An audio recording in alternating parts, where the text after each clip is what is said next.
Before I tell my story, let me set the scene for you. It was the summer of 2005, and I was 15 years old. I lived in a small town in Hungary with my mother, who worked as a teacher at the local school. I was a quiet girl, diligent in my studies, and not the type to seek attention. I didn't smoke or drink alcohol, and I was focused on my dream of becoming a painter. As August was drawing to a close, the summer was unusually hot, and the nights were quickly becoming darker. The weather was intensely warm, and the girls at school were wearing light, colorful summer clothes. Despite my shyness, I decided to buy a tight white shirt and some colorful shoes to see how I would look in this new style. As soon as I wore my new clothes, I began to notice something strange. I found unsigned notes in my bike basket, written in an unfamiliar handwriting, saying things like "I love your style" and "You're blossoming like a flower." I didn't tell anyone about these notes because I felt anxious and scared. I thought one of my schoolmates, especially one who lived nearby and always noticed changes in my appearance, might be sending them. One morning, I noticed footprints on the flowers in our garden. I told my mother, who seemed very worried. She urged me to be cautious and emphasized the importance of setting the alarm whenever I was home alone. This wasn't the first time we had encountered such things, but this time, I felt something was different. My mother, who ran a small craft business, decided to take a weekend trip to a northern mountain resort to celebrate 5 years of the business. I had no problem staying alone since I was used to it during my mother's business trips.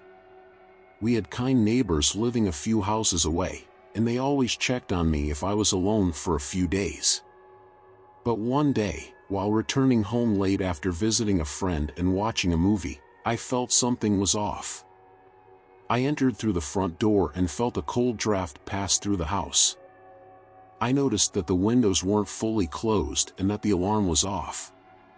As I walked through the house to the living room, I was startled by an unexpected figure standing in the doorway. When I entered the living room, I froze in place. The person I saw in the doorway was our neighbor, Mr. Ander, who lived in the house next door.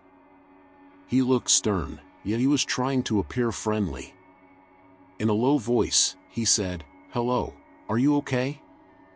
I saw your window open, so I came to make sure you were all right." At that moment, I froze. It was past midnight, and he had been riding his motorcycle, reeking of alcohol.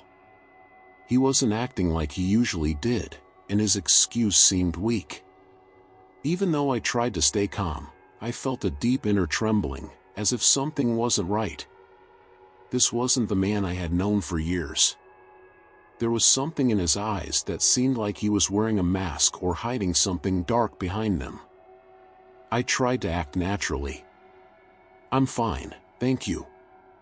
I'm going to bed now. It's late, and I need to sleep." Mr. Ander took a step forward and said in an unsettling tone, "I think you need some protection on nights like this. Do you want me to leave you a key to my house?" His attempt to get closer was uncomfortable, and in my heightened anxiety, I could only politely decline his offer. "No, thank you. I appreciate the offer, but I'll stay here." I wanted to end the conversation quickly. After Mr. Ander left, I returned to my room, locked it tightly, and set the alarm as my mother had advised. I couldn't sleep well that night. Thoughts swirled in my mind, and I felt like the shadows in the house were watching me. The next morning, I decided to carefully check all the doors and windows. As I secured one of the windows, I noticed something strange. There was a peculiar mark on the ground, like a shoe print from someone who had recently walked there, but it wasn't the type of shoe Mr. Ander would wear. I told my mother about everything as soon as she returned from her trip. She seemed extremely worried and stressed the importance of not opening the door to strangers and not ignoring anything unusual. She also decided to speak to Mr. Ander herself to see if there was any other explanation for his strange behavior. I couldn't shake the unease even as I returned to my daily routine. I started noticing other changes in the neighborhood. Some neighbors were acting strangely, and things were going missing. All of this added to my growing sense of anxiety and fear. As the days went on, I realized there was something deeper and more dangerous at play than just mysterious notes or odd behavior. Something dark was lurking beneath the calm surface of our small town. As the days passed, my tension grew. Every morning, I hoped everything would be okay, but reality was the opposite. There were noticeable changes in the neighborhood, strange noises at night, open windows, and even an unfamiliar smell of smoke at times. One day, while I was studying in the living room, I heard a faint noise coming from the garden. I cautiously stepped outside and made my way toward the garden, where I found something unusual, a torn piece of clothing hidden behind the bushes. It looked like part of an old shirt, covered in dirt. I had no idea how it got there, but my sense of unease deepened. I told my mother about the discovery, and she assured me she would inform the police. A few days later, I received another mysterious note, but this time it was written in a different handwriting. The note read, "We're watching you. Stay cautious." There was no signature, but this note was more disturbing than any I had received before. Its words were charged with menace and anxiety. Suddenly, strange things started happening in the neighborhood.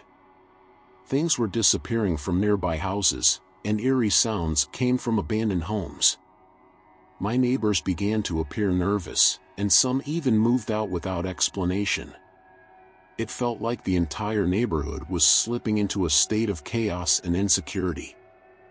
I decided to take steps to confront these fears. I started watching the movements of people in the neighborhood, taking notes on anything unusual. I would go out in the evenings and observe from my window, and sometimes I would walk around the neighborhood late at night.